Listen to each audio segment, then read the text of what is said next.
entered me. 네, 뭐 그래서 저희는 잠시 쉬고 왔는데 아까 이제 말씀드린 것처럼 이제 패션에 대해서 좀 이야기를 할 거잖아요. 그죠. 이제 본격적인 토비아스 카스퍼의 이제 주 주제죠. 패션.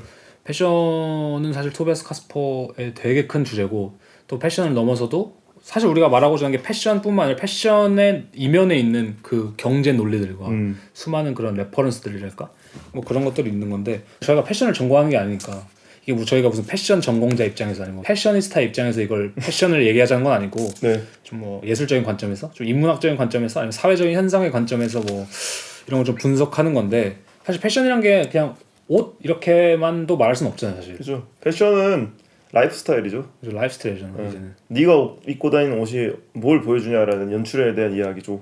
제 생각에는 이 연출이랑 이런 게 맞다는 게 패션을 좀 토비아스 카스퍼가 관심을 가질 수밖에 없는 게 그 패션이야말로 진짜 개념 미술이거든요. 왜냐면 개념은 비물질적인 거. 그 다음에 예술은 이제 보통 작품으로 환산이 되니까 작품이란 거는 되게 물질적인 건데 정확히 패션이 그 가장 굳이 말하자면 가장 매력적인 그 콘셉트 작품을 내놓는 게 패션이거든요. 왜냐면 그치. 패션 쇼들도 요즘에 다 컨셉이 있고 매번 그 시즌마다 쇼 이름이 있잖아요. 쇼 이름 있고 자기의 그 읽고보자 하는 메시지들이 있으니까. 근데 되게 자명해요. 패션이 자명한 이유가 입는 거잖아요. 그죠. 일단 맞아. 그것 때문에 되게 자명한데 주제는 또 크고. 그리고 이게 매력적인 이유가 예술이란 건 사실 일상에서 좀 분리된 느낌이잖아.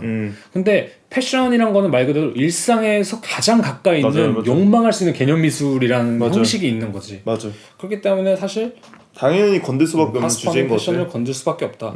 그리고 그다음에 또 토비아스 카스퍼가 관심을 가질 수 있는 이유 중 하나가 이제 아말리아라는 그 친구가 뭐 인터뷰에서 한 말이 있는데 내 생각에 토비아스 카스퍼의 관심을 끄는 것은 예술의 존재는 지적 잉여 가치이다. 그리고 그것이 만들어낸 소비의 종류를 어떻게 복잡하게 만드는가라고 생각한다. 그래서 중요한 건 제가 볼 때는 지적 잉여 가치거든요. 그러니까 패션은 진짜 잉여예요. 제 생각에는. 그러니까 사회적 현상으로 봤을 때. 왜냐면은 우리가 뭐 전쟁통에 무슨 뭐 패셔니스타들 거리가 활발하진 않잖아. 물론 사람들은 다 자기만의 멋을 내지만 그 옛날 사진을 보면 뭐 군인들도 다들 우리 군대 갔다 온 사람들 알잖아요. 그 물광을 왜 내겠어요? 그 와중에 멋있게 보이고 싶은 게 인간의 그 지적 잉여죠. 그 다음에 그 자신의 삶을 연출하고 싶고 왜냐면 내가 이 물광을 내는 이유가 뭐 물광을 내면 단순히 예쁘다라는 그 1차원적인 욕망의 단계가 있지만 그걸 넘어서면은 자기가 연출하고 싶은 삶의 라이프 스타일의 가치가 있잖아. 그러니까 패션이란 건 결국 욕망하는 라이프 스타일을 표출하는 거거든요. 그치. 근데 그런 의미에서 약간 우리가 그렇게 말할 수 있는 거. 아까 저희가 그랬잖아요. 예술도 패션이랑 다를 게 없다. 아니면 예술이랑 패션이 이어져 있다. 이걸 말하는 게 뭐냐면은 뭐랄까 우리가 어떤 짓을 해도 이 네트워크에서 무관할 수 없다는 거야. 이 패션이라는 네트워크 혹은 자본주의라는 네트워크 아니면 이 모든 것이 상호 연결되는 이 세상에서 이 네트워크에서 무관할 수 없다는 거다. 뭐 예술만 멀리 떨어져 있고 특별한 게 아니다. 이거를 약간 단적으로 드러내준 예시가 그 악마는 프라다를 입는다에 나오는 그 대사잖아요. 토비아스 카스퍼가 그 럼피블루 스웨터 그 전시에서 그 전시에서 실제로 사용한 대사인데 이게 상황 설명을 하면은 이제 앤 해서웨이가 난 니네 같은 패셔니스타들 한심해 막 이런 거죠. 한심해 너네는 그렇게 공부나 해 막 이러면서 나는 이런 걸 막 입고 다니는 멋있는 되게 지적인 여자야 뭐 이런 느낌의 뉘앙스로 이걸 입고 와서 패션 별 생각 없이 집어넣어서 입고 막 그러잖아요. 그죠. 그래서 패션을 약간 깔보는 대사를 했는데 이제 거기에 보급 편집장인 메릴 스트립이 딱 그렇게 말하죠. 넌 그냥 네 옷장으로 가서 그 미련스러운 파란색 스웨터를 골라 들었겠지.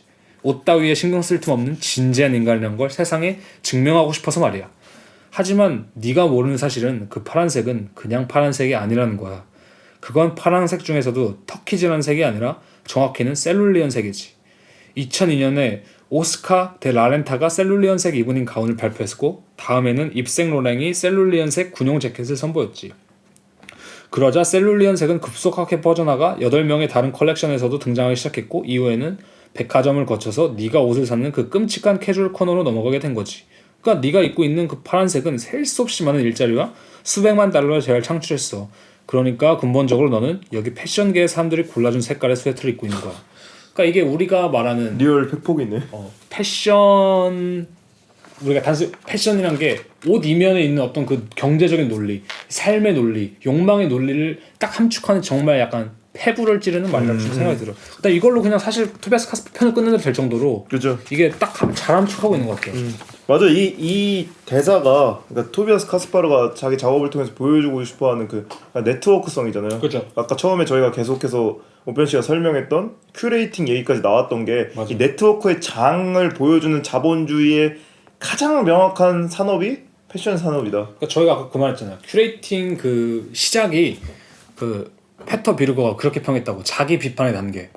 그러니까 이 대사가 보여주는 게 뭐냐면은 사실 자기 비판적인 게 그러니까 비판이라기보다는 패션 산업 안에 있는 그 내재되어 있는 그 숨은 논리를 끄집어내는 거거든요. 이 논리를 끄집어내는 게 사실 토베스 카스퍼의 작업인 거지. 대사를 쓴 이유도 너무나도 사실 맞아떨어지는 작업인 거예요. 그러니까 요즘에 사실 예술이 그런 없지 않아 그런 부분도 있잖아요. 사람들 뭐 사람마다 다르겠지만 편차가 있겠지만 이악 물고 부정하잖아. 예술은 그냥 저런 패션 거랑 달라. 그런 사람들이 아직도 달라. 있죠. 뭐 돈이랑 달라. 그러니까 아직도 뭔가 그 소위 말하는 순수 예술의 이상성을 추구한다고 하는데. 그죠. 그거는 이제 아까 그 보들레르한테 이제 보들레르한테 이제 맞짱 한번 까자. 맞다이 한번 맞을 수 있는. 맞짱 한번 까면은 예술 뭔지 알 거야. 그러니까 예를 들면 그런 거잖아. 저도 요즘에 예술 작품을 보면서 조금 지루함을 느끼는 부분이 진짜 눈앞에 있는 이 패션이나 우리 옷, 뭐 전자기기 뭐 이런 거 다 이악 물고 이제 무시하고 어디 멋있는 약간 자연 풍경에 가서 시적으로 이렇게 막 해오고 물론 그것도 존중하죠 저는. 그러니까 뭐 근데 그런 류의 것들만 예술이 아니다. 그죠. 뭐 진짜 그렇게 이상적인 것 아니면 어디 일상에서 완전 분리된 것 그런 것만이 예술이 아니라 예술이란 것도 사실 이제 일상 속에 자연스럽게 편입돼 있고. 그리고 그런 어쨌든 그런 네트워크가 형성됐던 이유가 자본주의고 그죠. 맞아요. 그러니까 자본주의라는 모든 거를 총체해서 자본화시킬 수 있는 거대한 시스템이 생겼기 때문에 맞아요. 자동차 산업 디자인과 예술이 연결될 수 있고 예술과 포르노가 연결될 수 있고 맞아요. 포르노와 하이엔드 패션이 연결될 수 있는 세상이 돼버린 거잖아요. 그러니까 자본주의가 어떻게 보면 가장 좋은 시스템이라고 말할 수 만약에 누군가 그렇게 말한다면 그럴 수 있는 단 하나예요. 돈 앞에서 모든 게 평등하고.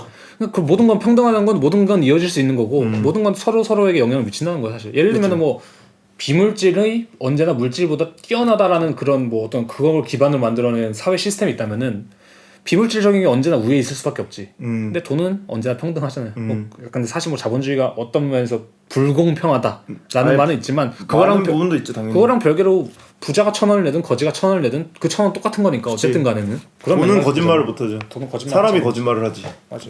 그런 의미에서 아무튼 말하고자 하는 거는 이 이면에 숨겨진 네트워크라는 거가 토베스 카스퍼의 작업이 진짜 중요하다는 거예요. 그리고 여기서는 패션을 주로 다루지만 왜냐면 패션이라는 게 그만큼 파워가 세니까. 그럼 이제 토베스 카스퍼 나가서 뭘 말하냐. 보통 그래서 토베스 카스퍼의 작업 매력적인 이유 중 하나가 이 패션이라는 걸 사용하기 때문에 이 패션이라는 거는 사실 우리가 생각하는 그 욕망 뭐 이런 거랑 떼어낼 수가 없는 관계잖아요. 그쵸.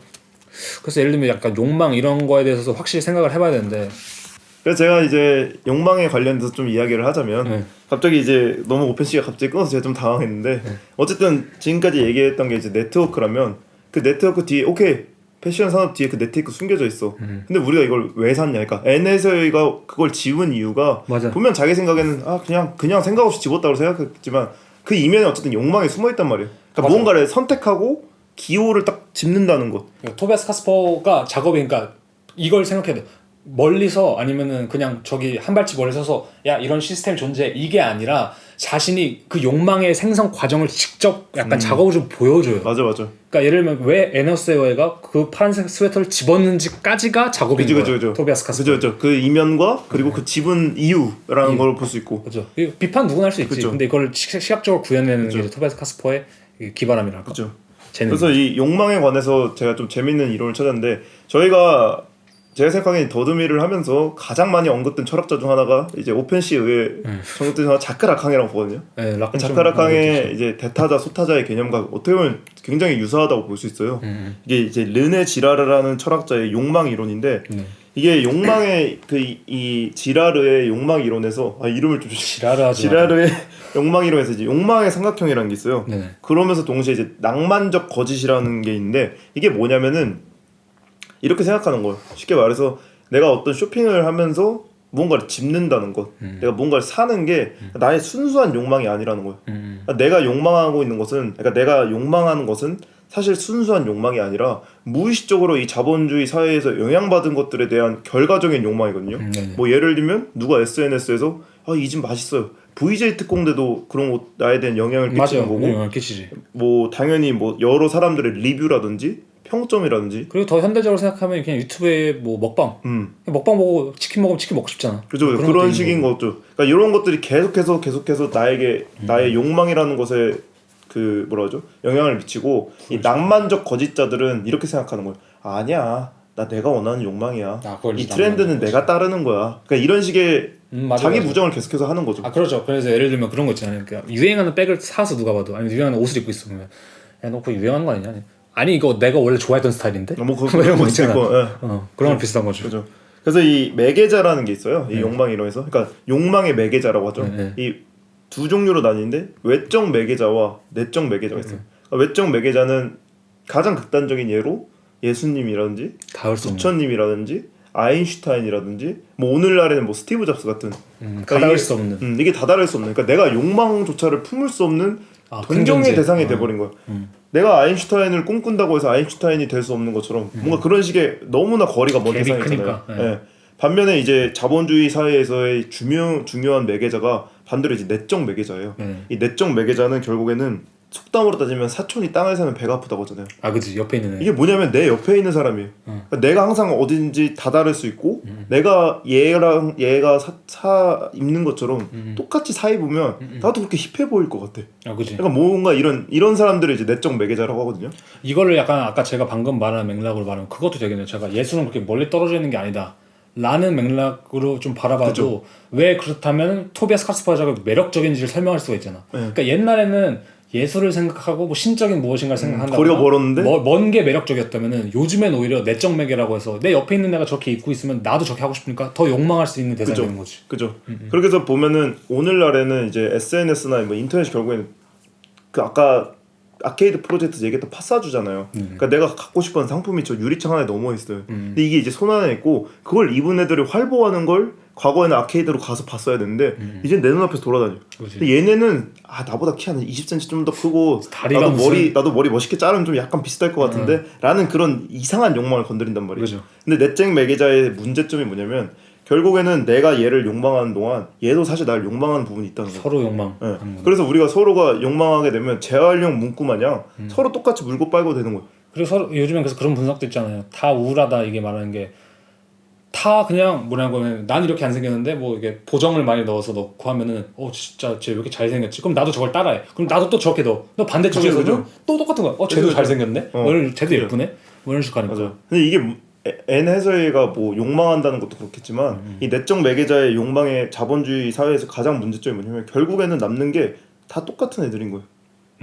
그러니까 이 패션이 사실 주도하는 게 다름이잖아요. 그죠. 그리고 그 다름을 통해서 내가 나 다른 거 입어야 나 좀 더 트렌디한 거 입어야 내가 이 내적 매개자들에서 좀 벗어나는 난 찐이다 라고 말할 수 있는 건데 이게 계속해서 반복되면서 결국에는 언젠가 당연히 끝은 안 나겠지만 이 자본주의 사회에서의 마지막 지점의 패션의 종결은 다 똑같은 정체성의 상실이라고 볼 수도 있다고 하더라고요. 그리고 토비아스 카스퍼도 사실 그런 부분을 꼬집는 걸 수도 있죠. 그죠. 우리는 다 우리 안에 갇혀 있어 지금. 그죠. 이거 알아야 돼. 뭐 이런 느낌일 수도 있는 거고.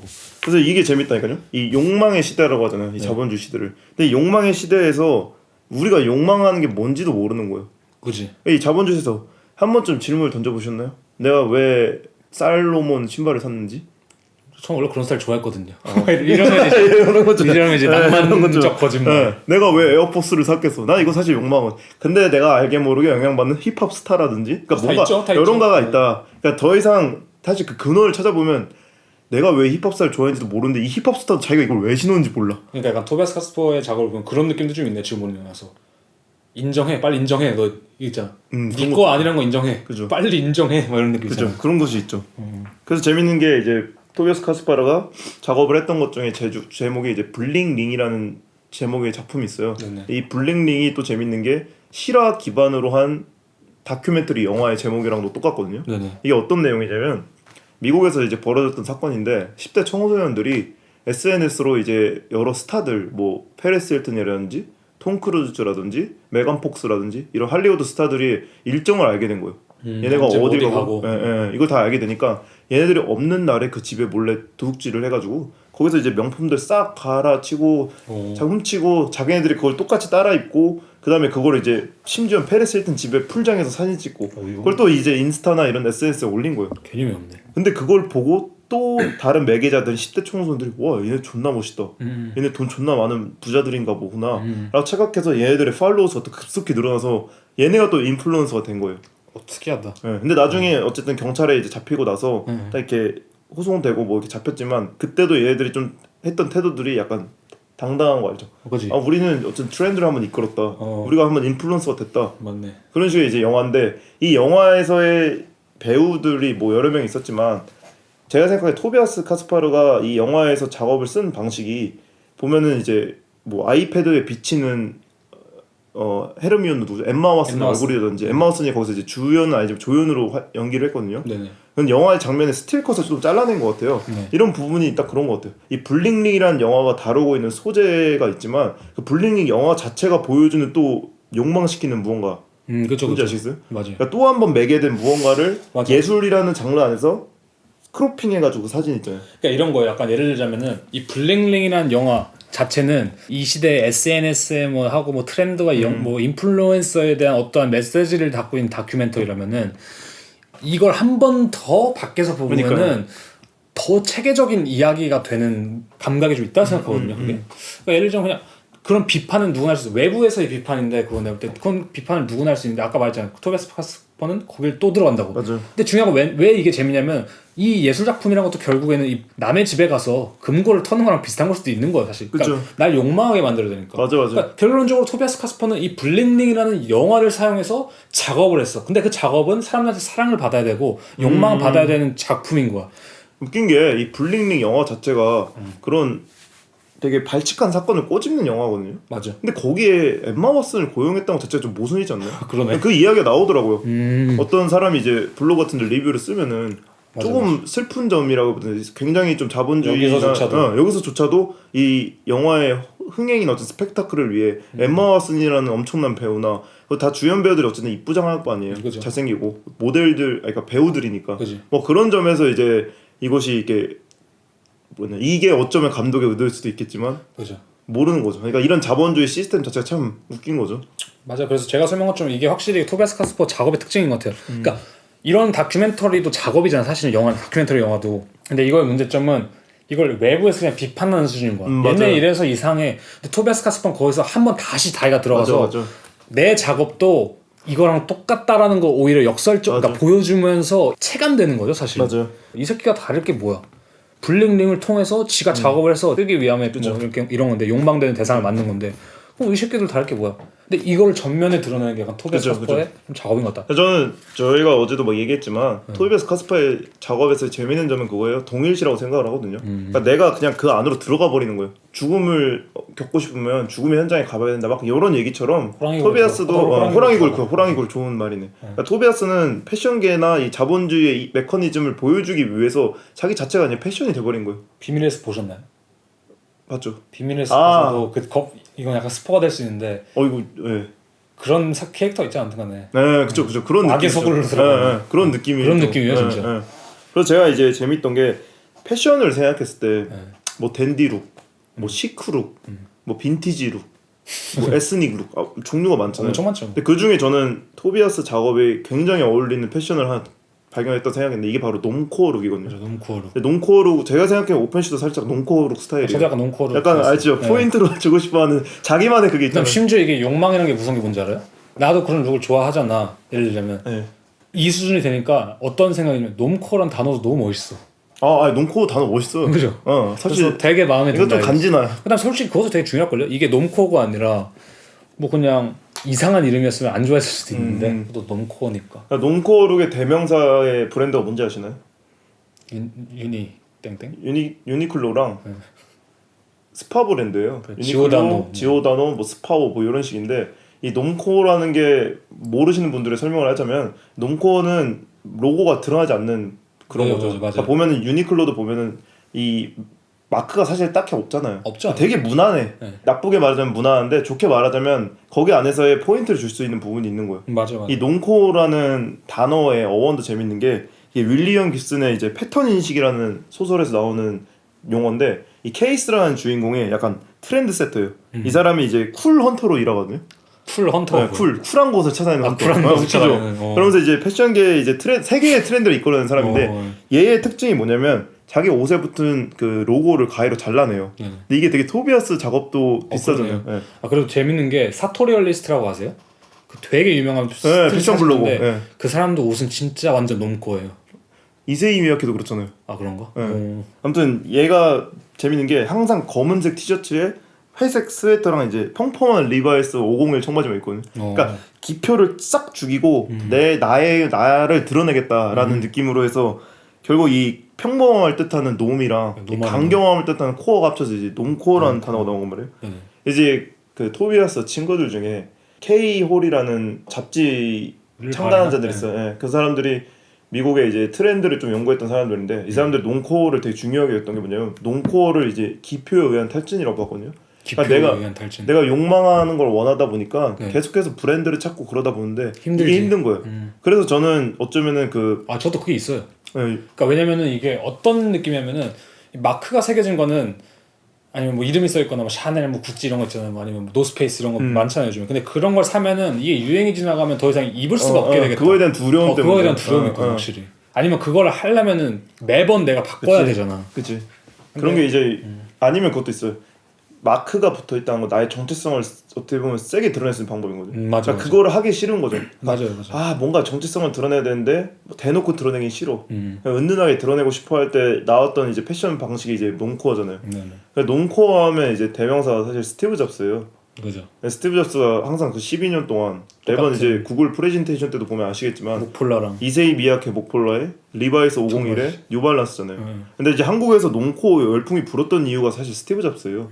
이것도 웃긴 게 놈코어가 기표에 의한 탈진이고 그거를 이제 부정한다고 하면서 사실 그 아우라를 원하는 거거든요. 맞아. 사실 그 한국에서 지금도 아직도 많이 신지 않나요? 그 991 뉴발란스 운동화. 맞아. 요즘에 또 많이 신더라고요.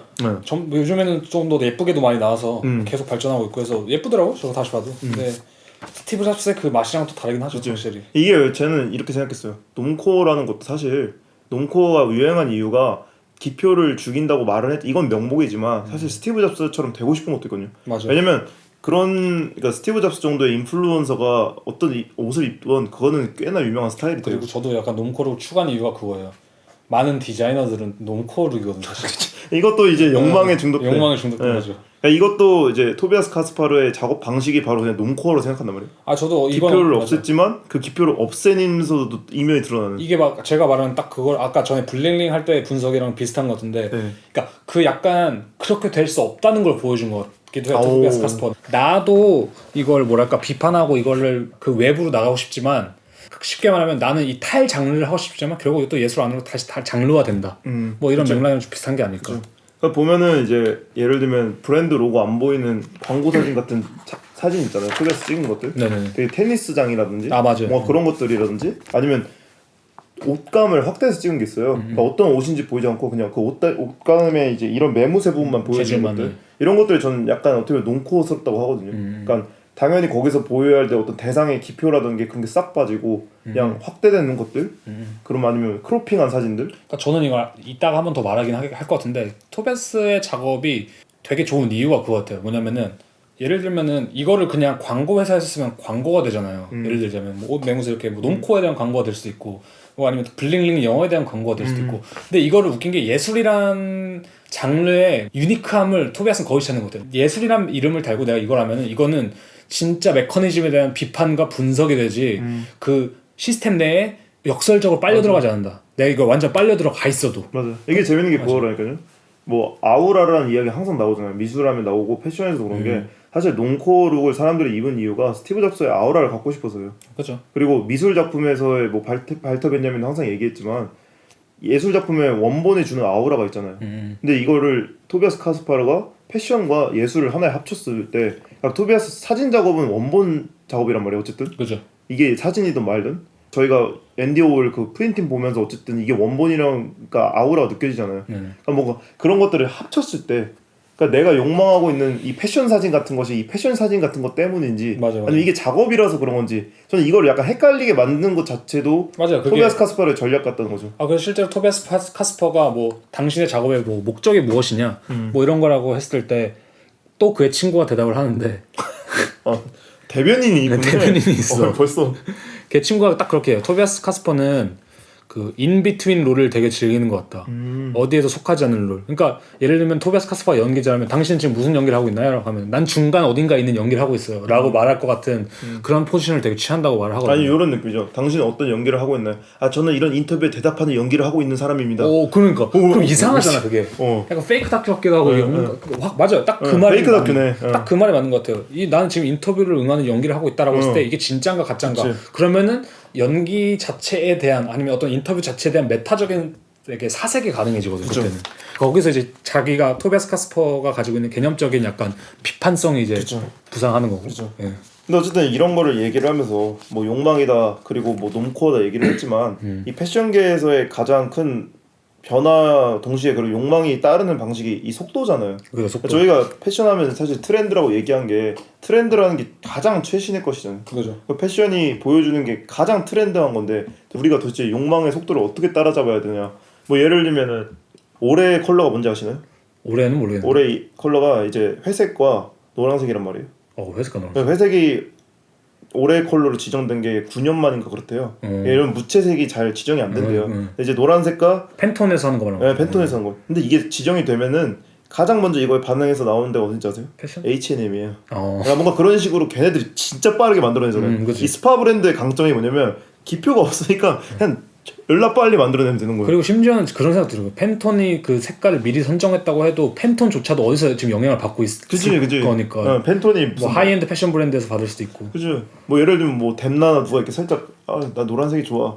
예, 끌려. 이렇게 나 이번에 노란색 할 건데 좀 말 좀 해놔라. 그리고 이 발표한 날짜가 2021년에 올해 색이라면 2020년 9월에나 발표해요. 한창 빨리죠. 그죠. 한참 빠른 거죠. 패션계에서의 그 시즌제도 그렇잖아요. SS 시즌 그리고 FW 시즌이 그렇죠. 이미 6개월 정도 한 반 계절 정도 훨씬 빠르죠. 그죠. 이런 거 보면은 이제 패션에서 이제 속도, 그러니까 이 욕망의 속도가 점점점 빨라지고 있다. 그것도 웃긴 게 이거를 단적으로 느낄 수 있는 게 옷가게가 그렇잖아요. 여름에 가면은 여름 옷은 세일하고 있고 겨울 옷이 나와 있잖아요. 그럼 개뿔 이거 사는데 그만큼 패션계가 빠르잖아요. 사실 트렌드라는 게. 왜냐면은 그런 거야. 패셔니스타들한테 이미 상점에서 팔고 있는 것은 내가 살 가치가 없는 그치. 거야. 작년에 사놨어야지 이미.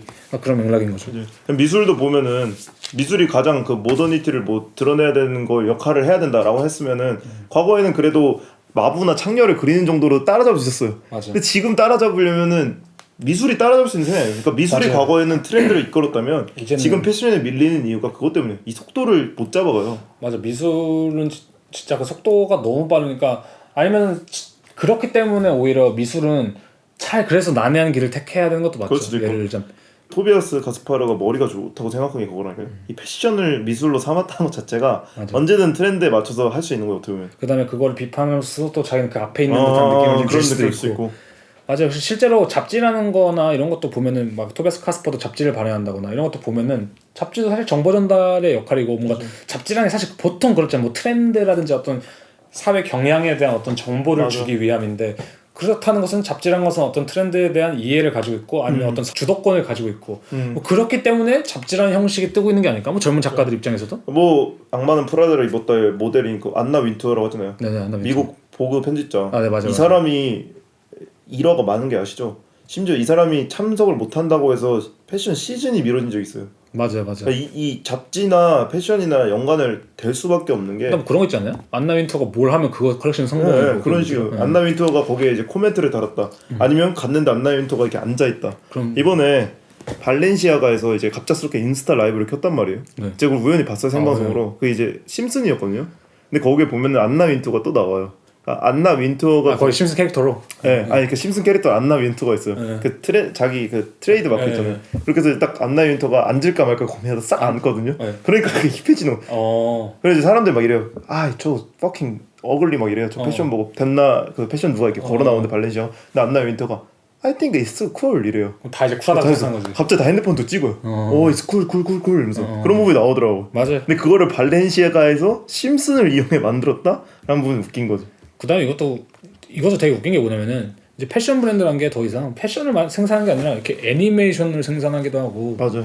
다 이제 전방위적이잖아. 그치. 패션 브랜드만큼 사실 이제 더 전방위적인 게 많이 없고 패션 뭐 게임 뭐 이쪽 그치. 이런 쪽은 진짜 뭐 맞아. 거의 너무 빨라서 너무 빠르기도 하고 우리가 말하는 네트워크를 실제로 거의 가지고 노는 맞아. 애들이 하는 거잖아. 그게 맞아. 그런 거 보면은 예술이 왜 이 현실에서 패션이나 뭐 이거만큼 영향력이 없냐라고 생각했을 때 그 네트워크를 가지고 노는 작가들도 맞아요. 많이 없고 가지고 놀기도 힘들고 자본적으로도. 제 생각에는 그 뭐죠? 롱코어 룩에서 가장 반대되는 게 힙합 스타들이라고 생각하거든요. 맞아. 이 힙합 스타들 보면은 저는 이렇게 분석을 했어요. 이 사람들은 택 뗄 시간이 없어. 택을 떼느니 그 시간에 새로운 거 사는 게 낫거든요. 돈도 많겠다.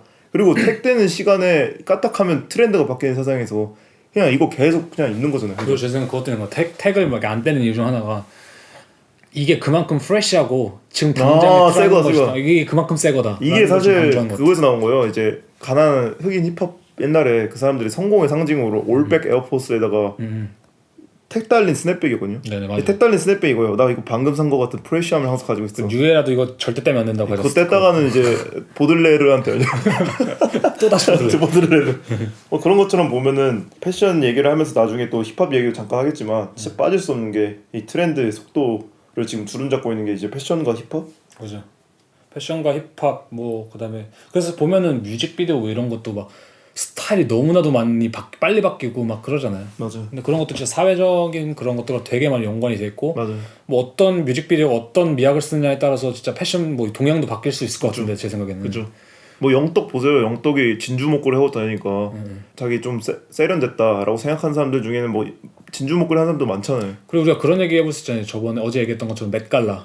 아 맷갈라 쇼 그죠. 예를 들면은 저도 그거를 동감하는 게 패션이 훨씬 이 네트워크를 잘 다루고 있고 이 우리의 주변 거를 뒤흔드는 역할을 한다는 게 생각이 뭐냐면은 그 킴 카다시안이 이번에 이제 맷갈라에서 뭐 마스크를 쓰고 뭐 올 블랙으로 이게 의상을 입었는데 사실 뭐 그러면서 나오는 게 뭐 이제 여성 인권 뭐 이게 그 중동 쪽에 아프가니스탄, 중동 쪽에 뭐 이제 히잡을 쓴 여성 인권들에 대한 얘기가 아니냐 뭐 이런 말들이 새어 나오는데 사실 그런 작업은 예술에서 몇 년 전부터 막 다큐멘터리성 작업, 뭐 여성 작가들의 작업, 중동 작가들의 작업식으로 쏟아져 나왔는데 아무도 크게 관심을 가지지 않았어. 그냥 말로만 이거를 한다 뿐이지. 근데 패션으로 그냥 맷갈라의 킴 카다시안이 그걸 입고 나왔다는 이유로 그것이 부각이 되고. 그러니까. 아니면 예를 들면 요즘 오징어 게임도 뭐 있고 막 이런 식의 드라마에서 뭐 그런 것들이 나오면은 뭐 기생충에서도 그렇고 막 이 사회적 문제가 그런 데서 되게 비춰지고 아니면 힙합 이런 데서 비춰지면 훨씬 더 우리가 강렬하게 다가오잖아. 그렇죠. 근데 제 생각엔 그게 단순히 뭐 얘네가 잘했다 못했다 이게 아니라 얘네가 우리 주변에서 실제로 우리를 지배하는 그 네트워크를 걔네가 가장 더 빨리 직접적으로 다루고 맞죠? 가장 빨리 다루고 있기 때문에 생각하거든요. 그리고 릴 나스 엑스가 네. 그 동성애자 그 뭐라죠? 퀴어잖아요. 근데 그 사람이 딱 이제 말 한마디 내비치는 게 예술에서 퀴어 가지고 그 담론으로 작업을 하는 사이에 이미 걔는 SNS 한번 올리면 돼요. 뭐 오늘 누구 봤는데 걔 존나 마음에 들어 이렇게 올리면은 맞아. 그게 화제되는 속도가 훨씬 빠른 거예요. 맞아. 그러면서 사실 그런 유명인들 아니면 인플루언서들 많아지면은 사실 예술에서 아무리 우리가 시위를 하고 뭐 예술 작업을 그걸 하는 것보다 훨씬 빠른 속도로 퀴어에 대한 인식이 바뀌는 거거든.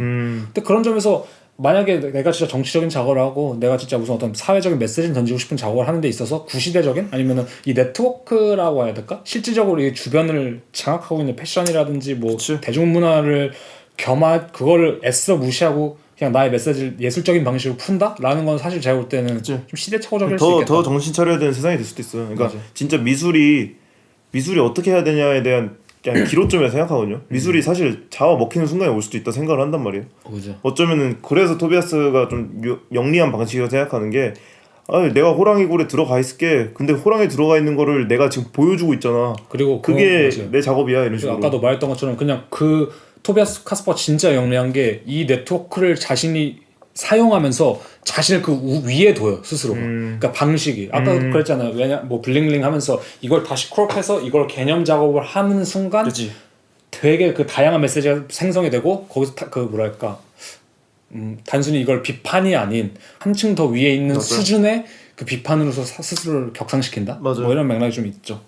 힙합 스타 얘기가 나와서 그런데 어제 오펜 씨가 딱 얘기했던 사람 있잖아요. 아 제이지. 네, 제이지 얘기 잠깐 해주시죠 한번. 제이지랑 카니에를 조금 얘기해 볼 수 있을 것 같은데. 카니에도 제이지가 사실은 거의 사업가로 성공한 거의 첫 번째 래퍼고 이제는 모든 래퍼들은 대부분의 성공한 래퍼들은 사업을 하고 싶어요 사실. 뭐 스윙스도 사실 헬스장을 하고 뭐 기리보이도 제가 알기로 옷 브랜드 하나 하고 있고. IP48인가. 네. 그 다음에 예를 들자면 그 누구야 박재범.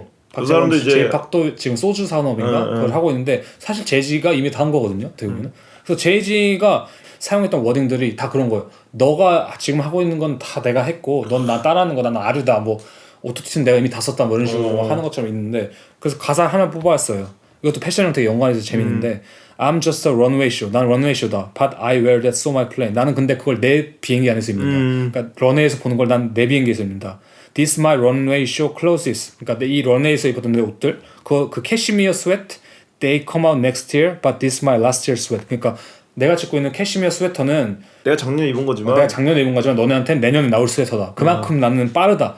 그 빠르다는 이미지가 되게 각인이 되면서 좋은 이미지를 이런 식으로 자신감 있게 내뱉었으니까 이제 사람들이 제이지가 하는 거는 빠른 무언가다라니까 더 실시간으로 관찰하려고 하죠. 그러니까 맞아요. SNS 찍어 올리고. 그리고 이것도 멀리 있는 이야기가 아닌 게 제이지도 실제로 뭐 톰 포드라는 곡도 있고 뭐 피카소 관련된 곡도 있고 해서 예술이랑 이런 쪽으로 해서 가사들 되게 많이 써요. 막 예술에서 조지콘도 언급하고 막 이런 것도 되게 많거든요. 근데 탑도 사실 그렇잖아. 아 그죠. 백뱅의 탑도 뭐 예술 언급을 되게 많이 하고 바스키아 뭐 이런 언급을 되게 많이 하고 실제로 콜렉팅 하기도 피카소. 하고 제 생각엔 그것도 제이지를 오마주를 하고 있는 거거든요 사실.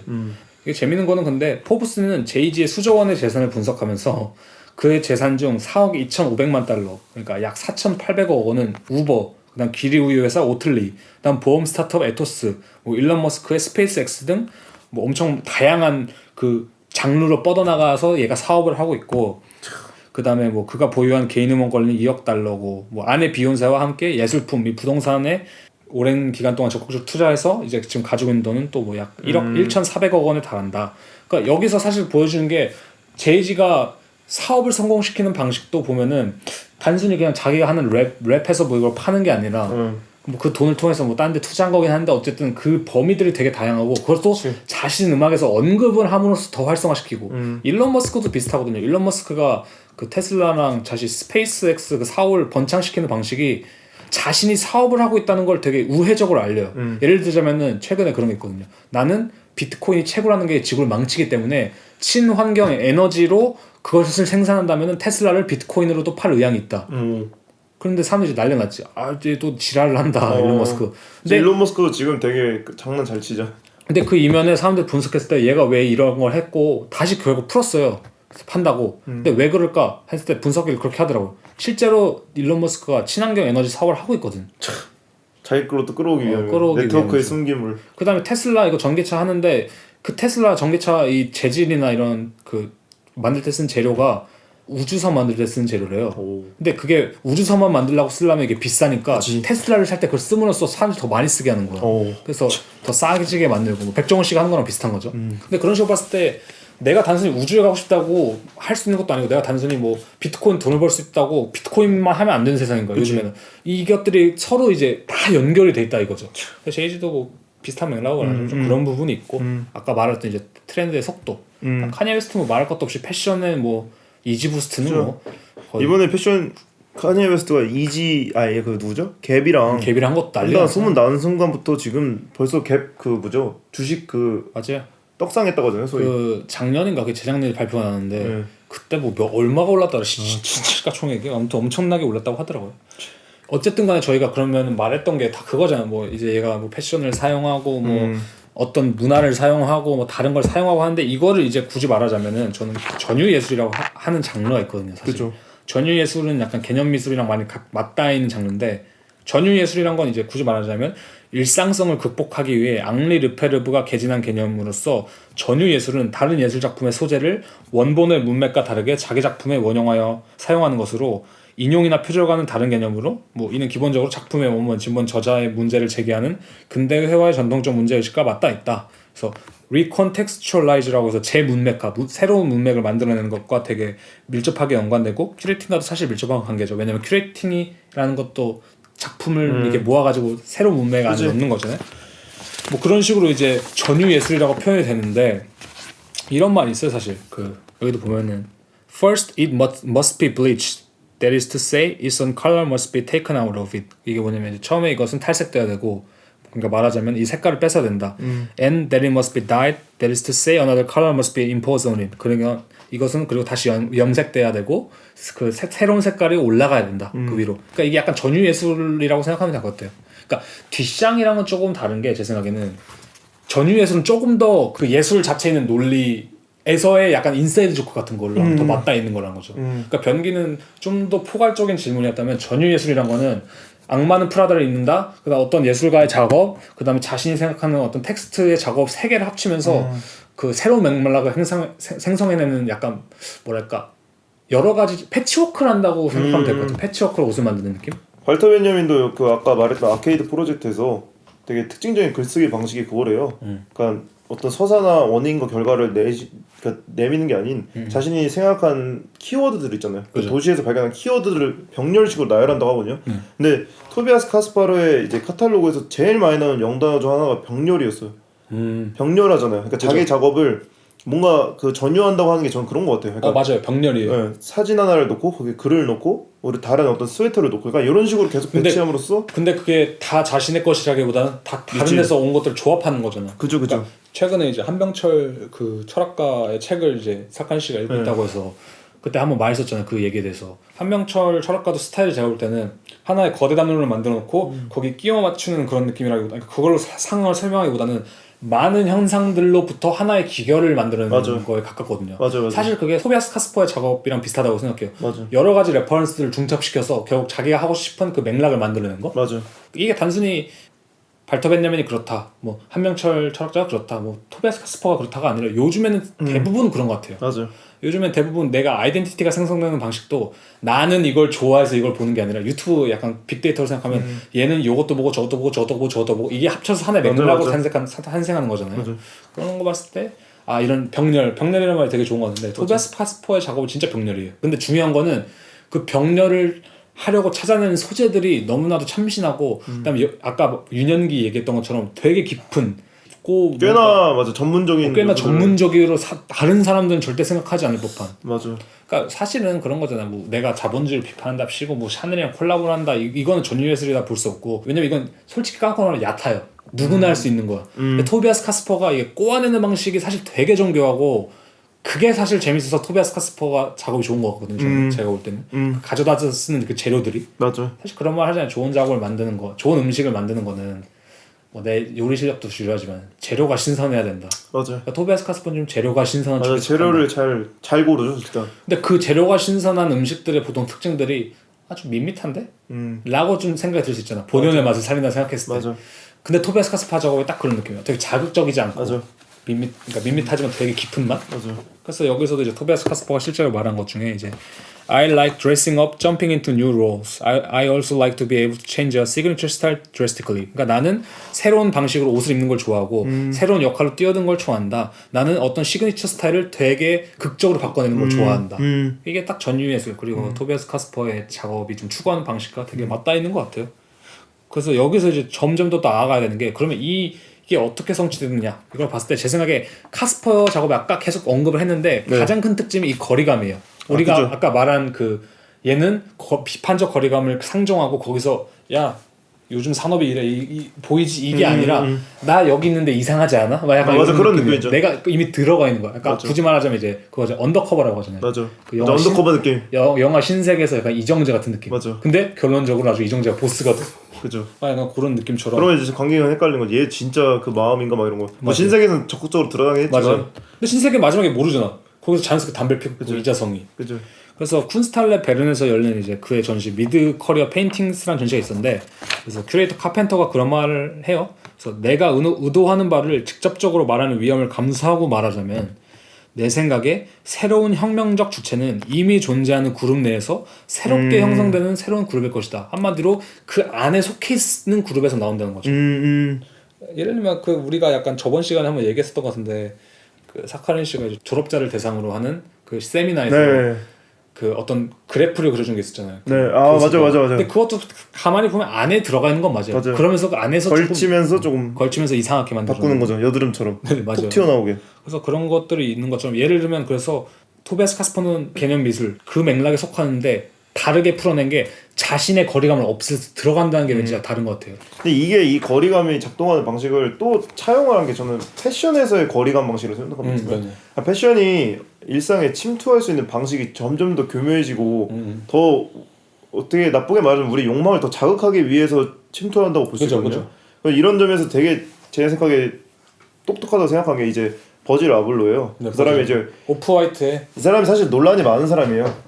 왜냐하면 어떤 논란이 많냐면 뭐 김심야라든지 네. 몇몇 힙합하는 사람들도 그렇고 그러니까 어떤 지식인들은 이 사람을 비판을 해요. 이 수가 너무 얕다고. 수가 너무 직접적이야. 너무 직접적이니까. 근데 반면에 또 어떻게 보면은 얕지만 그게 생각할 빠른 건 거리를 있어요. 주고. 그건 빠른 건 맞아요, 있어요. 맞아요. 그건 인정해야 될 건데 뭐 제일 유명했던 게 오프화이트가 처음에 사업을 시작했던 방식 중에 하나가 뭐 폴로의 이제 린넨 셔츠라든지 아니면 그 플란넷 셔츠를 산 다음에 싼 값에 사죠, 동묘 같은 네네네. 데서. 그리고 그 뒤에 이제 그 폴로 로고를 없애버리고 그 등에 그 오프화이트 트렌드 그 있잖아요. X자. X 두 개 하얀색. 근데 그걸 이제 찍어서 3-40만 원에 팔았단 말이에요. 네네. 근데 그게 또 잘 팔렸어요. 네. 근데 이게 재밌는 게 토비아스 카스파로의 작업 방식에서 기존 로고를 없애버리고 자기 로고를 이름을 만들잖아요. 만드는, 네네. 그걸 이렇게 달아놓잖아요. 그럼 그때 이제 그 정체성이 흔들리는 것처럼 맞아요. 이제 오프화이트의 정체성의 시작은 약간 그렇게 시작했다고 보거든요. 그쵸? 그러니까 얘네들이 비슷한 작업 방식이지. 네. 그러니까 오프화이트가 조금 어떻게 보면 무서운 게 얘네가 지금 가지고 있는 위기랑도 비슷해요.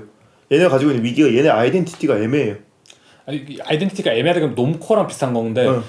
약간 그런 식으로 차용하고 전유하는 게 아이덴티티였는데 그게 지금 너무 맞아. 패션계에서 이제 했어요. 유행한 스타일이 맞아. 돼버렸잖아. 사실. 그래서 사실 지금 오프화이트가 요건 그렇게 아니고. 트렌드지 않아요. 맞아, 트렌드하지 오히려 좀 않지. 지루하다 그러거든요. 그러니까 너무 뭐라냐 금방 지나가게 돼요. 왜냐면 이렇게 비유를 하면 돼요.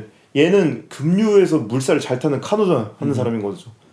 저는 약간 버즈라블로 오프화이트랑 비슷한 작가라고 생각이 드는 게 데미안스트라고 생각하거든요. 왜냐면 데미안스트가 전 재밌다고 생각했던 게 그런 질문을 던지게 해요. 얘는 지금 자본주의 상업, 그러니까 상업배이라는 그 속에 속해 있는 걸까? 아니면 이거에 대해 조롱하는 걸까? 그치. 아니면 그걸 또 그런 척을 하면서 또 들어가 있는 걸까? 그치. 그러니까 이런 약간 뭐랄까 수싸움이잖아 이게 사실. 개념적인 수싸움. 그치. 근데 데미안스트가 뭔 생각하는지는 솔직히 모르겠는데 그냥 그런 생각을 좀 야기시키는 것만으로도 맞아요. 개념 미술이라고 볼 수 있다. 데미안스트 최근 작업 봤어요?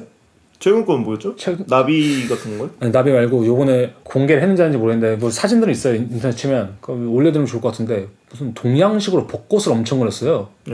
근데 이게 그러니까 그 생각이 드는 거야. 이 새끼가 이걸 왜 그렸지?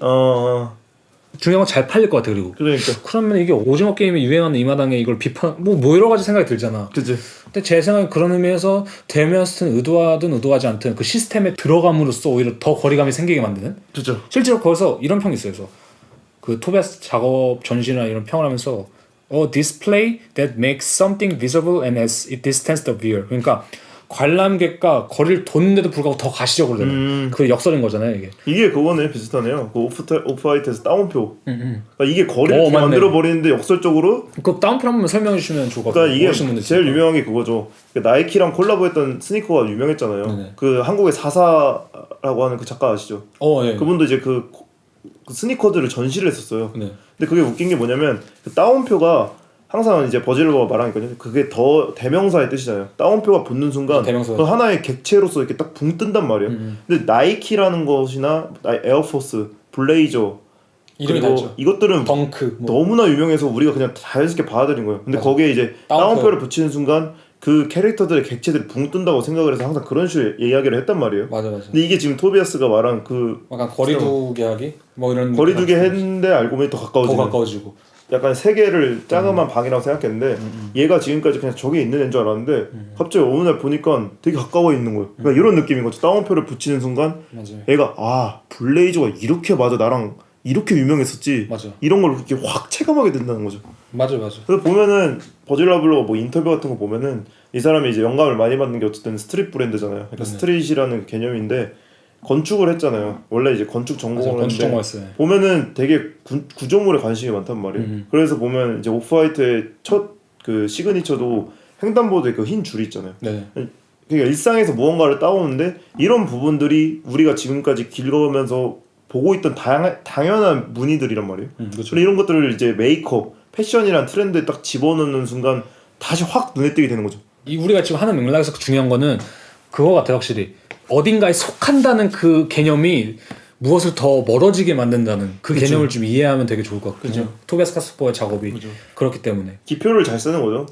오프화이트의 버즈라블로. 그래서 요 지금 이제 또 말할 게 약간 배트멍 얘기를 좀 해보자면은 배트멍도 저도 되게 관심을 가졌던 게 옛날에 그 배트멍 이제 그러니까 런웨이 같은 거 보면은 그런 거 많았잖아요. 여기 뒤에 폴리짜이, 가마디로 경찰, 뭐 아니면 이제 스태프도 있고. 맞아. 그러니까 저는 그게 되게 시큐리티. 세큐리티 있고 뭐 아니면 여권으로도 막 슬리퍼를 만들고 뭐 그 DHL 택배회사 그거 이제 티셔츠 만들고 그런 게 저는 그 다운표랑 되게 비슷한 맥락이라고 보거든요. 근데 그게 진짜 뭐라고 해야지? 진짜 당연하게 여기는 거. 그 다음에 내가 그 옷을 입는다는 거는 거기 속하는 거잖아요, 사실. 맞아.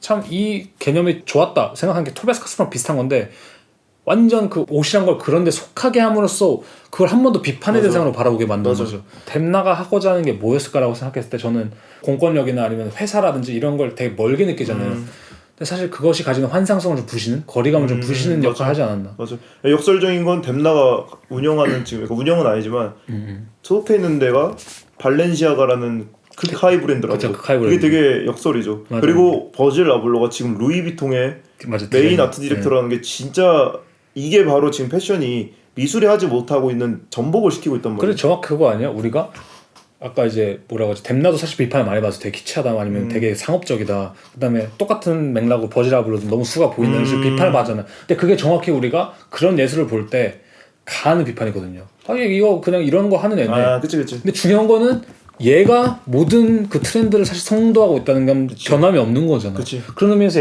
예술가들도 보면 이 새끼 이게 다 수가 보여. 이 새끼 이걸 왜 그려? 라고 할 게 아니라 그게 그 이면에 있는 그 네트워크를 그쵸. 좀 버는 것도 되게 중요한 것 그게 같아. 어려운 거야. 수가 보이게 하는 거. 맞아. 그것도 은근히 어려워요. 맞아요.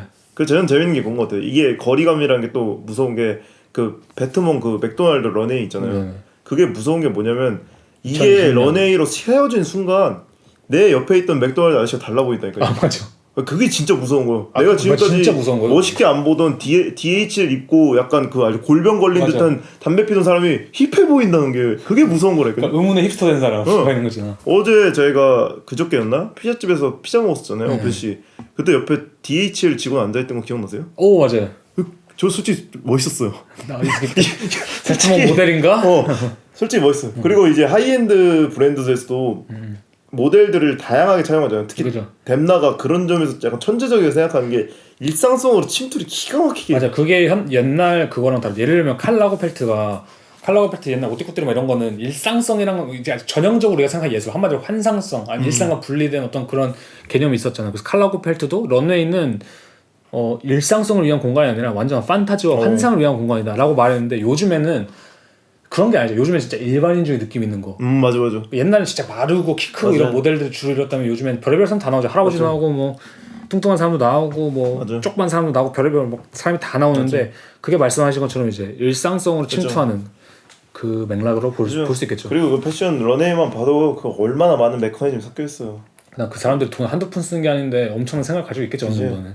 근데 재밌는 건 이제 뭐 댐나가 오띠꾸띠를 하잖아요. 네. 저는 그게 개인적으로 기대가 되는 게 완전 다른 방향이거든요. 오띠꾸띠르는 그 환상성에 대한 아케이드 때 시작했던 극한의 하이엔드 브랜드들의 그 모습이란 말이에요. 오띠꾸띠르가 원래 발렌시아가 속해 있다가 탈퇴를 했었던 걸로 알고 있거든요. 근데 그 다시 오띠꾸띠르에 들어가서 이번에 처음 하는 거죠. 이 전통의 극한을 오랜만에 하는 거라고 하더라고요.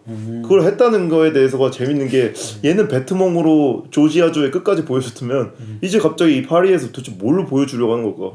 저는 사실 소신발언 하나 하자면 댐나가 버즈라블로보다 한 수 위라고 생각해요. 저도 그건 동감해요. 진짜 천재 같아. 신기하게. 맞아요. 댐나 그러니까 욕을 먹든 안 하든 솔직히 막 까놓고는 아직 대통령이 많이 입고 그쵸. 꽤 발렌시아가 아직도 많이 사람들 좋아하고. 그런 것도 보면 이제 패션계가 참 이 거리감을 없애는 거에 대해서 기가 막히게 잘하는 거죠. 맞아요. 뭐 칼 라거펠트도 아까 얘기했지만 슈퍼마켓 얘기한 것도 있었고 이게 뭐 슈퍼마켓 하루를 빌려가지고 거기 안에 있는 상품들 있잖아요. 햄이라든지 이런 거에 다 샤넬 로고를 붙이고 팔았었어요. 이런 것도 웃긴 거죠. 사실은 이 말들 저희가 좀 반한 거 있잖아요. 뭐 여권으로 슬리퍼를 만들고 뭐 슈퍼마켓에서 햄을 샤넬 로고를 붙여서 팔고 근데 이게 요즘에 예술가들이 할 법한 느낌이잖아 사실은. 근데 많이 안 하긴 하지만 이건 유치해서 안 한다라고 하지만 사실 이런 식으로 예를 들자면은 게임 같은 거 포트나이트라고 해서 유럽에서 되게 유명한 게임 있잖아요. 미국 애들도 많이 하는 것 같은데 포트나이트에서 이제 뭐 트래비스 스캇이나 뭐 아리아나 그랜데였나 이런 애들 다 뭐 메타버스 공연이라고 막 하거든요. 근데 중요한 건 우리가 그걸 유치하다고 생각하지만 어쨌든 하잖아. 그러니까 근데 웃긴 게 예술은 언제나 일상과의 뭐 교류, 뭐 상호 침투성, 연결, 연결 확장, 그다음 메타버스 뭐 이런 별의별 얘기를 다 하는데 예술보다 이런 애들이 훨씬 더 과감하게 그냥 이런 걸 해버려. 그러면 예술가들 입장에서 솔직히 말하면은 이거는 부끄러워야 될 일이라고 봐요. 진짜 그러면 토베스 카스퍼는 저는 칭찬하는 게 이런 걸 인정을 하고 그렇다면 이 네트워크 안에서 예술의 역할이 무엇일까 좀 진지하게 고민을 하는 사람 같거든요. 그치. 근데 예를 들면 단순히 갖고 야 메타버스 그거 그냥 VR에서 그거 누가 못 만들어 나도 그냥 야 트래비스 스캇 고용 와주기만 하면 나도 그런 거 하지. 그치. 말은 그렇게 하지만 솔직히 그거 안 하는 거잖아. 사실 더 진지하게 고민 안 하는 거. 그치. 약간 이악 물고 모른 척한다고 아까 표현을 했는데 이런 부분에서 약간 소극적으로 하면서 패션 산업이나 이런데 미술이 조금 먹히는 게 굿즈 같은 거로 생각하거든요. 맞아. 그러니까 굿즈는 사실 예술가의 아이덴티티를 전유하는 거예요, 패션 쪽에서. 맞아. 그런 방식이라고 하더라고요. 그러니까 패션계에서 욕망을 일으키는데 욕망이 조금 치드해졌다 했을 때 이 아티스트 있잖아요. 우리가 좋아하는 아티스트, 야 반고흐야. 네가 그 좋아하는 그 반고흐라고. 걔가 우리랑 있어. 이런 식으로 해서 욕망을 뭐 이런 식으로 되게 욕망을 이끈다고 하는데 굿즈도 재밌는 게 그거예요. 굿즈는 사실 예술품이라고 하기에는 애매해요. 이거는 토비아스 작업이랑 또 다른 게 토비아스는 거기에 들어가서 자기가 이걸 해서 거리두기를 만들었잖아요. 근데 반대로 굿즈는 그냥 먹힌 거라고 보거든요. 맞아요. 굿즈는 그 기능주의자들이라고 해서 굿즈는 이 사람들이 그냥 사용하기 위해서 가장 합리한 상태로 예술 작품의 아우라를 뺏는 행위거든요. 그러니까 실제로 토비아스도 그런 거에 대해서는 비판적 입장 취하더라고요. 예를 들면 단순히 뭐 예술가가 뭐 협업이라 해놓고 뭐 적당히 그냥 자기 프린팅 해놓고 그림 뭐 그런 식으로 뭐 해놓고 이런 거는 말씀하신 대로 그러니까 예술이 패션 쪽에 완전히 먹혀버린 상황인 예술이 거고, 전유당한 거죠. 전유당한 거고 토비아스 같은 경우는 그러니까 능동적 입장 취하는 입장이죠. 진짜 우리가 확장하고 연결된다는 것은 우리가 전유당하는 게 아니라 그러니까 우리가 그렇게 생각할 수 있잖아. 오케이 이걸 들으시는 분도 오케이 패션 뭐 의식주 뭐 중요한 네트워크 뭐 이렇게 해서 오케이 그럼 나도 옷에 내 프린팅을 해서 받겠다. 내 작업을 옷으로 만들겠다. 이 맥락이 사실 아니거든. 제가 보기에 굿즈로 전유당하는데 전유하는 방법이 생각이 났어요. 자기 작품에 뭐 예를 들면은 자기가 샤넬이랑 콜라보를 하기로 했는데 거기에 발렌시아가를 자기가 항상 페인팅하는 사람이 알고 보니 그거에 그거를 만약에 콜라보를 한다 생각해봐요. 그리고 아니면 저는 그 예술로서 좀 여러 타 장르를 결합하거나 전유한 좋은 예시 중 하나가 알렉스 다콜테의 그 에미넴 작업이 좀 생각이 나거든요. 오, 그거 재밌었어요, 맞아요. 그렇죠. 근데 그거는 에미넴이라는 이미지와 뭐 이런 뭐 마약 같은 그러니까 뭐 담배 같은 피는 그런 거기서 이미지를 전유하면서 그 약간 되게 비판적인 시각이라고 해야 될까? 좀 개념적인 그 장을 만들어내잖아요. 맞아. 알렉스 다콜테 유명하니까 에미넴한테 어떻게 잘 이야기가 통했으면은 에미넴을 불러가지고 했을 수도 있는데 에미넴으로 분장했다는 것 자체 그리고 뭐 그런 걸 통해서 어떤 이미지를 만들었다는 것 자체가 맞아. 좋은 방향으로의 확장성과 타 장르와의 결합인 거죠. 사실. 맞아. 네. 그런 건 진짜 재밌어. 단순히 뭐 그냥 뭐 결합이랍시고 뭐 이렇게 1차원적인 걸 하는 건 확실히 아닌 것 같고 그러니까 책을 내도 잡지를 내도 그러니까 토비아스 카스퍼도 잡지를 내는 게 내용이 뭐 그냥 자신의 생각을 거기다 쓰는 이 수준이 아니라 되게 주제들이 다양해요. 뭐 옛날에는 뭐 에이트 호비스 뭐 어바웃 뭐시기였나? 그래서 취미에 관련된 걸로 해서 자신이 원하는 개념적인 걸 펼치는데 그걸 보면은 토비아스가 그냥 작업을 하려고 잡지에다 자기 적당히 예술을 넣었구나 이 수준이 아니라 잡지라는 매체를 진짜 잘 사용해서 다른 맥락으로서의 예술을 끌어내는 그 경향들이 있거든요, 확실히. 그런 걸 봤을 때 맞아. 그는 분명히 전유예술을 잘하는 사람이다. 첫 번째로 확실한 건. 네. 아까 뭐 생각해보면 토비아스가 지금까지 저희가 계속 얘기하는 방식이 되게 현대적이랑 잘 맞는 것도 있는 게 과거에는 뭐 인스티튜셔널 크리틱이라고 해서 그 사람들이 비판하는 방식은 그 확장적 미학 자체에 맞춰서 비판했거든요. 그죠. 그 완전히 거리두기에서 비판했잖아요. 맞아. 예를 들면 뭐 다니엘 뷰렌이 예를 들면 갤러리에 외곽 있잖아요. 창문을 지나쳐서 줄을 그어버리거든요. 네. 그런 식으로 이렇게 낯설게 만들므로써 갤러리라는 안의 공간에 미술 작품이 전시되어 있는데 이 창문에 그려져 있네? 라고 이렇게 불편하게 만들면서 그 거리를 띄워버린다거나 네. 뭐 루이스 로울러 같은 경우에는 여러 예술 작품 우리가 알고 있는 유명한 작품들 있잖아요. 비싼 작품들을 개인 콜렉터가 소장한 곳에 이제 벽에 걸려져 있는 걸 찍는다든지 아니면 그게 이제 다른 저기 멀리서 비치는 볼록 거울에 휘어져 있는 모습을 찍어서 그걸 거대하게 미술관에 이제 걸어놓는다든지 약간 되게 어떻게 보면 카스파랑 비슷한데 다르거든요. 그 방식 중에 다 큰 차이는 그거 같아요. 거리감. 이 사람들은 호랑이 굴에 들어가지 않았는데 맞아. 호랑이 굴을 이렇게 옆으로 돌면서 찍은 거고 맞아. 그게 그 당시에는 통하던 방식이 그게 가장 트렌디했던 방식이고 맞아. 이제 토비아스는 호랑이 굴 밖에서 찍으면 이거 했는데 누가? 잠깐만 들어가 보자 이러고 딱 들어간 느낌이란 거죠. 이거랑 연결해서 말하면 좋을 것 같은 게 탈 장르와 아니면 그러니까 리피저 스타일이라는 게 있거든요. 네. 그러니까 그거를 약간 우리가 생각해보면 좋을 것 같은 게 그런 거예요. 예를 들면 거부 스타일이란 거 한번 생각해보면은 방금 데니엘 브레인이나 루이스 롤러 같은 이제 비판 제도 비판 작가라고 해야 될까요? 기간 비판 작가들 그치. 이런 작업을 보면은 걔네는 실제로 거부를 해요. 어떤 의미로. 그지. 호랑이 굴에 안 들어가면 들어가는, 거부한다. 근데 토비아스에게 거부라는 건 호랑이 굴에 안 들어가는 게 거부가 아니고 거기를 들어가는 게 진짜 거부하는 거다. 라는 맥락으로서 약간 새로운 뭐랄까. 그것도 그렇네. 네, 새로운 맥락으로 좀 그걸 풀어내는 것 같아요. 그래서 진짜 이 시대의 예술가라면 그런 걸 많이 생각해보면 좋을 것 같아요. 그래서 아까 말한 것처럼 거부를 한다는 것은 진짜 무엇일까? 그지. 토비아스 카스퍼는 확실히 그 사람이 인정받는 거는 전 세대에서 분명히 이루어진 움직임들이 있는데 그걸 기반으로 자신만의 스타일 다음 단계를 좀 내디딘 느낌이 있는 것 같아요. 그러니까 작가는 크게 보면 두 가지 방식인 것 같아요. 약간 팝아트나 그런 쪽 하는 사람들은 기표를 삭제하거나 기표를 드러내는 거예요. 근데 그 두 방식을 하는 거는 지금까지 많이 이어져 왔기 때문에 이걸 이제 넘어서야 된다 생각하거든요. 뭐 예를 들면 앤디 워홀은 기표를 드러냈잖아요. 그죠. 그리고 기표를 삭제한 작가들은 또 뭐죠? 예를 들면 팝아트에서 그 팝아트를 그러니까 어떤 상품에서 로고만을 빼고 뭐 그 그런 미적인 식이죠. 디자인만 딱 보여주는 식으로. 그러니까 이런 식의 항상 두 가지가 지금까지도 대부분의 많은 젊은 작가들도 시도되고 있는 방식인데 그죠. 토비아스가 거기서 잘한 게 인비트윈이잖아, 진짜. 그죠, 인비트윈. 그러니까 이거를 계속 생각해 보는 게 저는 이 현대에서의 작가의 방향성이라고 생각해요. 왜냐면 그 네트워크 얘기랑 똑같은 거예요. 이제는 한 작가가 보여주는 방식이 이거 아니면 저거가 아니라 이것들을 다 포함할 수 있는 여러 레이어를 보여줘야 되잖아요. 맞아요. 근데 그 방식이 드러내거나 삭제하는 거는 논코어로 끝난다는 거죠. 그러니까 도 아니면 뭐잖아. 네, 도 아니면 뭐가 아닌 도사의 뭐가 있는지 모르지만 독에 걸린 뭐. 그래. 오 진짜네. 그래 개율 뭐 아니면 더 어디서 나온 거예요? 네. 그걸 몰랐어요. 아 그래? 네. 그래서 독에 걸린 건 거야? 아무튼 네. 그러니까 토비아스가 잘한다는 게 저는 그런 거다. 그러니까 지금 이 현대에서요 어떤 작가로서 어떤 한 인간으로서 보여줄 수 있는 방식이 그런 식으로 이제 내가 그 상대방이 돼서 오히려 그러니까 뭔지 알죠? 그죠. 그래야 딱 내려올 수 있는. 그러니까 이게 아까 계속 말한 거잖아요, 사실. 그러니까 이게 제가 삭간신 중 다른 용어로 표현한 건데 현대 속에서 예술이 점해야 되는 위치에 대한 진지한 고민을 한다는 거죠. 맞아.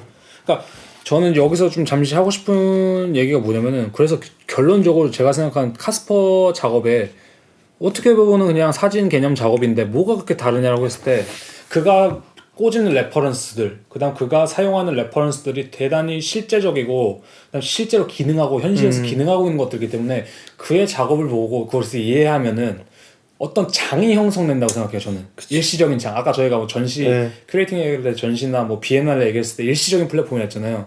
저는 그게 그러니까 지난 개념 미술들과 지금 토비아스 카스퍼의 전형적인 차이, 그러니까 가장 큰 차이라고 생각하는데 지난 작업들은 보면은 되게 멀리 있는 것에 대한 어떤 이론적인, 그러니까 아마도 우리가 그걸 이해해도 작업을 이해해도 어떤 실제적인 장이 형성되기보다는 그냥 머리로 아 그렇구나 라고 하는데 토비아스 카스퍼의 작업을 보고 있으면은 그냥 일상이 낯설어져. 일상 자체가. 그러니까 그 장 자체가 형성이 되는.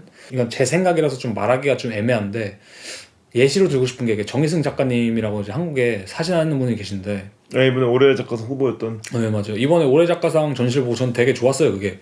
근데 그 이유가 뭐냐면 옛날에 우리가 기본적으로 사진이라고 말을 하면은 그냥 옛날식으로 말하자면 롤랑바르트식으로 말을 하자면은 적이 이 과거에 적이 있던 무엇을 지시하는 그 지시체를 본다고 생각을 많이 하잖아요. 근데 정희승 작가는 그걸 넘어서서 제가 볼 때 이번 전시가 내용이 이제 주변 작가를 그냥 찍은 거예요. 자기 동료 작가들을. 뭐 그래서 미술하는 사람이면 다 알 법한 뭐 그런 작가들을 찍고 그걸 배치하고 자기 사진들과 이렇게 섞어서 배치했는데 그게 이제 한국 예술계에 대한 얘기래요. 저거 이제 인터뷰 같은 걸 보니까 그러면서 하는 말이 뭐 우리 예술가들이 사실은 불타는 배, 침몰하는 배에서 춤을 추고 있는 사람들이 아닐까. 뭐 이런 식으로 좀 시적인 생각인데 로맨틱한 생각인데 그런 식으로 해서 만들었는데 이게 약간 일반인들 입장에서 보면 솔직히 말하면 모를 수 있거든요. 왜냐면 예술가가 아니기 때문에. 왜냐면 사람들도 그냥 저 사람 누구지? 가 되는 건데 한국 예술계가 그렇게 넓진 않잖아요. 사실 어느 정도 얼굴 다 알고 유명한 사람들끼리 다 아는 수준이니까 그런 거 봤을 때 한 예술가가 거기 가서 그 정희승 작가가 만들어낸 그 장을 이해하는 순간 한국 예술계라는 되게 비물질적인 영역이 되게 가시화되는 거거든요. 아, 이 사람들 다 이렇게 살고 있고 이 한국 예술계에 이 정희승이라는 작가가 꼬아내고자 하는 얘기가 이런 거구나 라는 걸 이해하게 되는 순간 그러니까 제가 말한 그거예요. 활성화돼 있고 되게 기능하고 있는 장.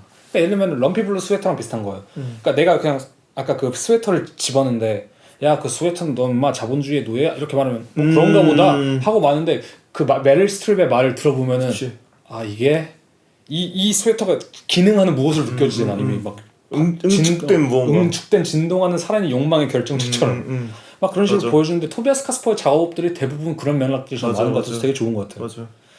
그래서 아무튼간에 이런 거를 좀 성취해낼 수 있는 게 제 생각엔 예술이 맞아. 해야 되는 역할이 아닌가. 맞아. 왜냐면 패션은 솔직히 말하면 이런 걸 우리가 전유를 많이 한다 해도 어쨌든 되게 상업적인 맥락에서 그 다음에 너무 그것을 우리가 의식할 수 없는 영역에 그것들이 존재하는데 예술은 그걸 우리가 의식할 수 있는 영역으로 좀 끌어오는 맞아요. 그게 기능이 있다고 거지. 생각하는 그게 거예요. 예술이 아직도 살아남을 수 있는? 그래서 저는 그게 약간 이제 토비아스 카스퍼가 예술에서 찾는 뭐랄까 의미라고 생각을 해요. 가치라고 좀 생각을 하고. 그래서 이걸 한번 좀 읽어보면 좋을 것 같아요. 아까 게르노트 베메 얘기했었잖아요. 네. 그 이제 실용주의적 관점에서 본 인류학이라는 책에서 게르노트 베메가 이런 말이에요. 이게 제가 생각할 때 예술가들이 생각해보면 좋을 것 같은데 분위기에 영향을 받는 사람들은 분위기를 무의식적으로 경험한다. 그들은 자신에게 어떤 일이 일어난지를 모르는 반면 예술가, 건축가, 정원 설계사, 극장 종사자는 분위기를 의식적으로 불러일으킨다. 이런 식으로 연출 기술이 탐구되고 나아가 분위기의 방향을 잡아가는 방법이 존재하는 것이다. 그래서 자본주의 세계에서 분위기를 의식적으로 산출하는 능력은 특히 비즈니스 분야에서 잘 발휘되고 있다. 그치. 이런 걸 보면은 우리는 이 분위기라는 것, 이 장이라는 것, 활성화되어 있는 장이라는 것, 어떤 개념적으로 연결되어 있는 뭐랄까 물질의 이면에 있는 이 네트워크를 우리는 의식을 해야 된다는 거야 사실. 그렇지 않으면 우리는 영향을 받는 사람들이랑 도대체 뭐가 다른 거야. 예를 들자면 그런 그치. 의미로 약간 배매는 많은 것 같아요. 아까 저희가 말한 그거잖아요. 내가 작업에서 뭐 그냥 적당히 뭐 이런 거 썼는데 왜 썼냐라고 하면 그냥 뭐 이게 멋있어 보였어 하는데 사실 그럴 공산이 커요. 그게 뭐냐면은 그냥 네가 이 숨겨진 네트워크에 의해서 이 분위기에 의해서 영향을 받아서 한 작업일 수 있는 거야. 그러면은 사실 그거는 전유 예술이 아닌 딴 것에 전유당한 예술이라고 보는 게 맞다는 거죠 사실. 그치. 그래서 예술가가 항상 정신 차려야 된다는 게 그거죠, 그죠? 전유당하지 않기 위해서 맞아. 전유할 수 있는 그런 능력. 그래서 약간 정리하듯이 저거 한번 말해보면은 카스퍼의 작업은 약간 모든 것이 서로 상호교환되는 현대에서 예술의 역할을 잘 보여준다.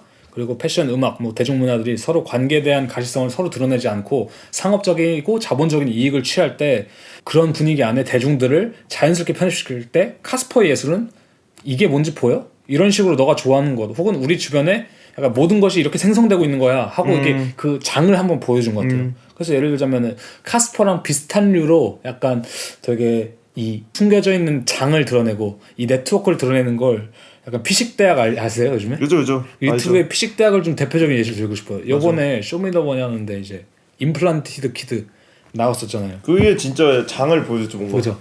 그러니까 우리가 단순히 생각한 트래퍼들, 래퍼들이 어떤 식으로 약간 스스로의 기믹을 설정하고 뭐 이런 걸 좀 잘 드러내 보여주고 뭐 한사랑 산악회, 그다음에 최준, 기믹이. 그다음에 카페 알바인가? 카페 알바 그분도 있잖아요 요즘에. 꽈뚜루. 꽈뚜루도 있고 이창호 그치. 그분도 계시고 뭐 그런 식으로 하잖아요. 그래서 뭐 요즘에 이제 기믹이란 단어가 대중들에게 낯선 단어는 아닌데 맞아.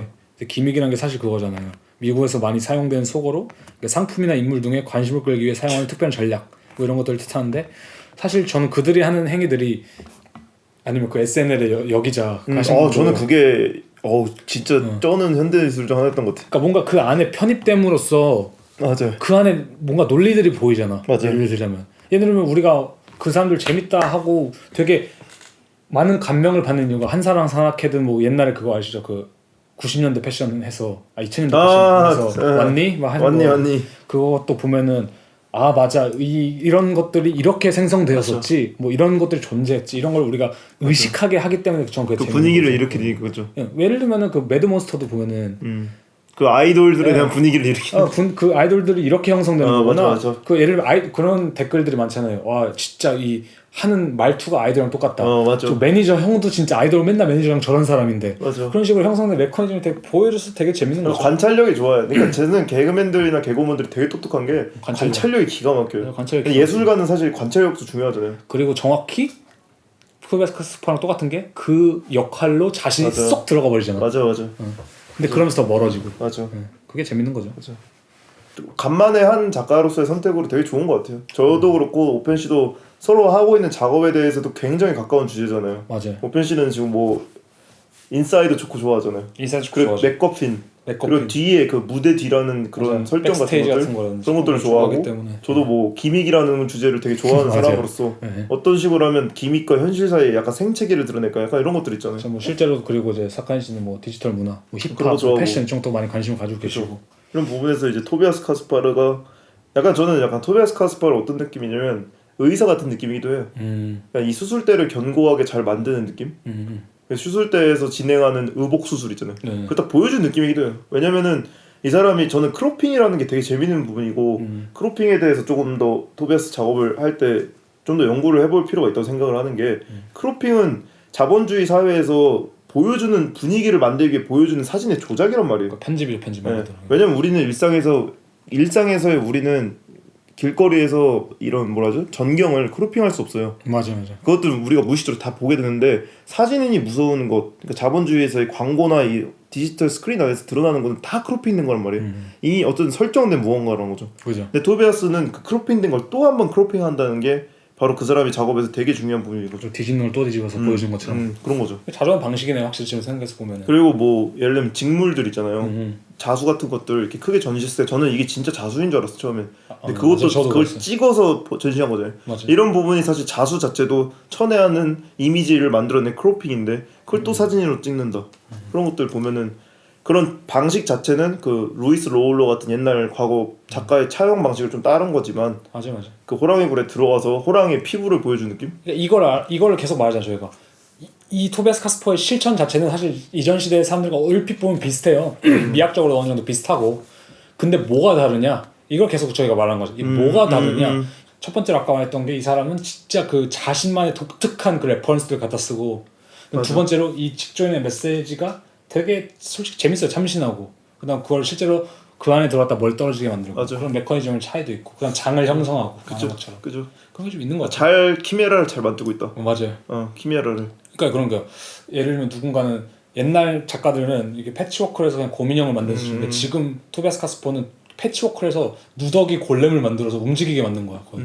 약간 그런 식으로 생명력의 차이가 좀 있는 거죠. 저는 좀 더 다르게 말하고 싶은 게 다른 작가들은 패치워크를 이용해서 곰인형을 만들었다 하면 토비아스가 만드는 거는 패치워크를 이용해서 윤곽선만 만드는 것 같아요.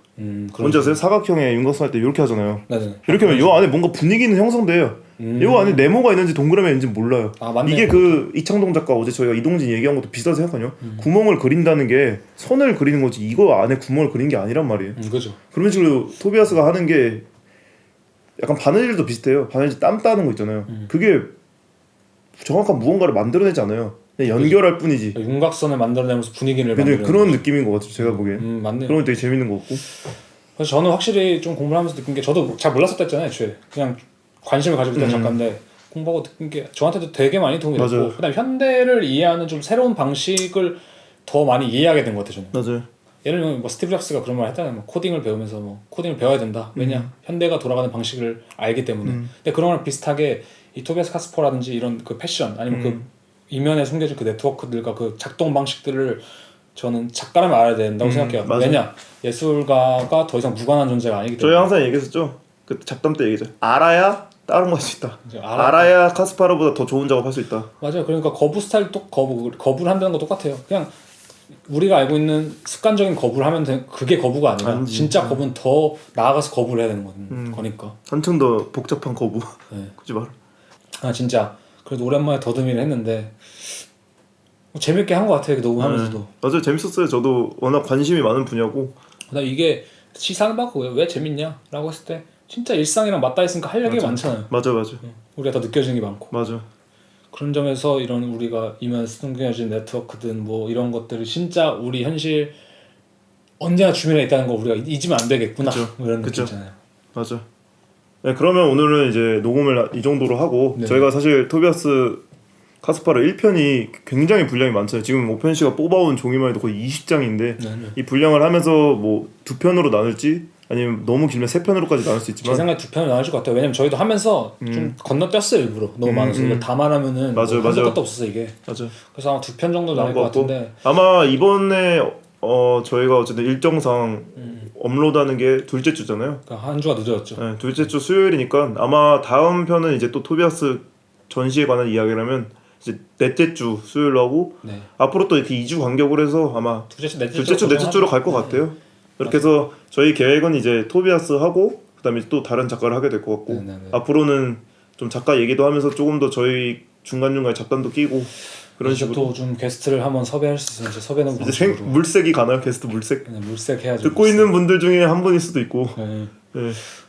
사람을 찾습니다 해서 몇 명 하면 좀 사람을 찾습니다. 음악 하시는 분, 패션 하시는 분, 패션 하시는 분이 여기 꼈어서 재밌었겠네요. 아니면 뭐 미술 역사 하시는 분, 뭐 철학 하시는 분, 맞아요. 뭐 다 좋아요 사실. 맞아. 네, 어느 분이든 어느 분이 다 각자 좋으니까. 분야에서 얘기할 수 있는 분만 있으면 재밌는 거죠. 진짜 뭐 다른 도시라든지 뭐 다른 나라에 산다면은 어디든 저희한테 제발 연락만 뭐 주시면 교통비라도 뿜빠이 해드리고 저희는 엠빵 해드리게 개연해하게 또 얘기할 수 그런 있으니까. 의향이 있으니까 네. 네, 언제 한번 연락 주시고. 네. 저희가 다음 주에 아마 파리를 갈 수도 있는데 네. 그때 가서 또 좋은 전시들 찍어서 인스타 스토리에 올리는 걸로. 예, 그렇게 합시다. 그래서 네. 자 지금까지 또 긴 시간 들어주셔서 감사합니다. 네, 감사합니다. 네, 다음에 뵙겠습니다.